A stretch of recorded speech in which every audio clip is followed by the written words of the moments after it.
Is it power over personality or personality over power?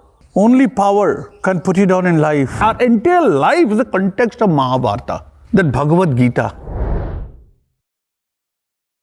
Sanjaya uvacha drishtva tu pandavanikam vyudham Duryodhanastada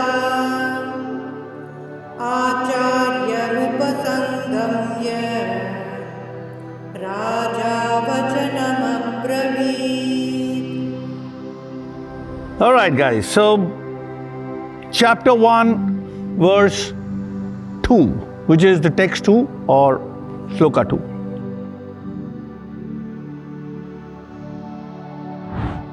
Sanjay said he had that Divyadishti. So Sanjay, on observing what exactly was happening in the battlefield, he could see it, he saw it. He then added a running commentary to Dhritarashtra that the Pandavas' army and the was standing in the battlefield with a military formation. He in fact addressed Duryodhana as King Duryodhana, where King Duryodhana getting down from his chariot and approaching Dronacharya, his teacher, and then saying the following words.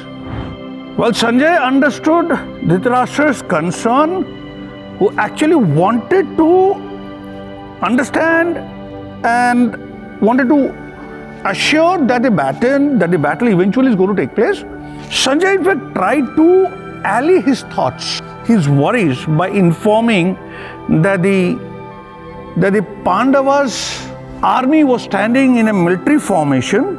You know, as King Dhritarashtra, where Sanjay was addressing Dhritarashtra as the king, as King Dhritarashtra, who was blind and whose eldest son was virtually ruling Hastinapur.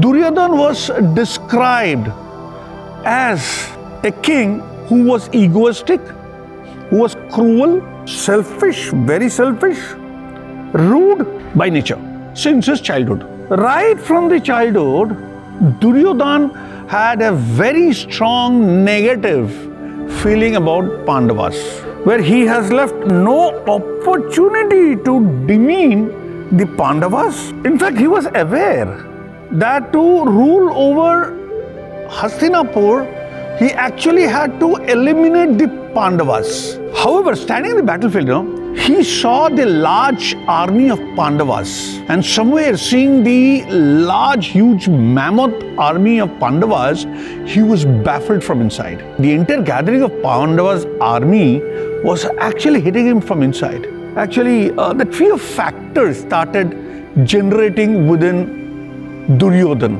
and that was beyond his imagination, was beyond his expectation. So Duryodhana got down from the chariot and approached Dronacharya, who was his teacher, and the pretense was as if that respect from Dronacharya, but at the end of their mind, his purpose was to palliate, his fear or his nervousness. Now, his move towards his guru also revealed the fear that he had in his mind. All right, so my interpretation out of this is here, this particular verse has been described about Duryodhana, where Duryodhana was that rude, egoistic, selfish, evil, and cruel king. Friends, what I believe is somewhere Duryodhana is there in us. These 4 or 5 words that I had been speaking, our entire life is the context of Mahabharata, right? That Bhagavad Gita.